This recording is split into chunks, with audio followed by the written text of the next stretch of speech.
অনেক ধার দেনা হয়ে গেছে, কি করা যাবে? যাই জমিদার মশাইয়ের কাছ থেকে কিছু টাকা ধার নিয়ে আসি, দেয় কি না দেখি। জমিদার মশাই আমাকে কিছু টাকা ধার দেবেন, অনেক ধার দেনা হয়ে গেছে, আপনি আপনার টাকা কিছুদিনের মধ্যেই শোধ করে দেবেন। ঠিক আছে, আমি দিতে পারি, কিন্তু একটা শর্ত আছে আমার। কি শর্ত বলুন? 15 দিনের মধ্যে তুমি যদি না টাকা দিতে পেরেছো, তো তোমার সেরকম পরিমাণে মাংস কেটে নেওয়া হবে। ধার দেনাও অনেক হয়ে গেছে, কি করা যাবে?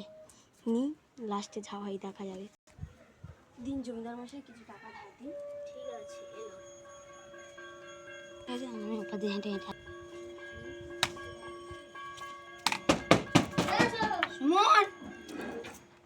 বলুন। জমিদার মশাই তোমাকে এক্ষুনি রেখেছে। যাও, যাচ্ছি। না, এক্ষুনি যেতে বলেছে জমিদার মশাই। যা না দাদা, জমিদার মশাই ডেকেছে মানে কি অন্য কারণ হবে? যা। ঠিক আছে, তুই ঘরে ভালো করে থাকবি।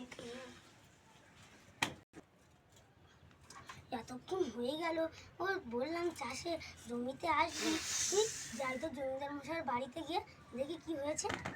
টাকার জন্য লাইক এন্ড সাবস্ক্রাইব। জমিদার মশাই আর কটা দিন সময় দিন।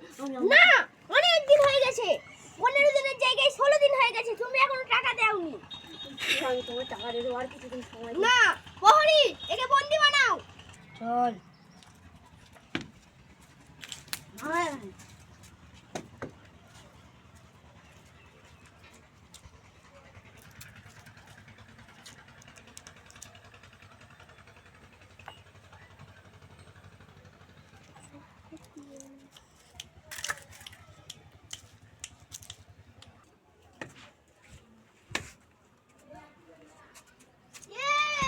না জমিদার মশাই, এরকম করবেন না, আমাদেরকে আর কটা দিন সময় দিন।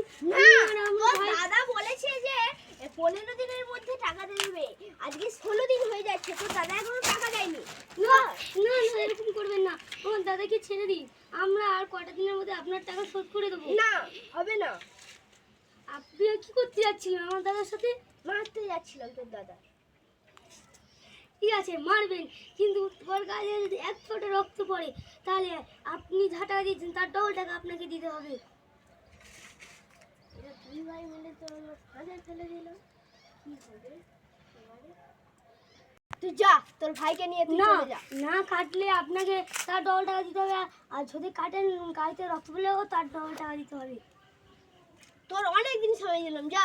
না, আমাদের সময়ের দরকার নেই, আপনি যদি কাটেন তাহলে তার গায়ে যদি 1 ফোঁটা রক্ত পড়ে, তাহলে আপনাকে ডবল টাকা দিতে হবে, আর যদি না কাটেন তাহলেও আপনাকে ডবল টাকা দিতে হবে। ঠিক আছে, আমি হার স্বীকার করছি। দাদা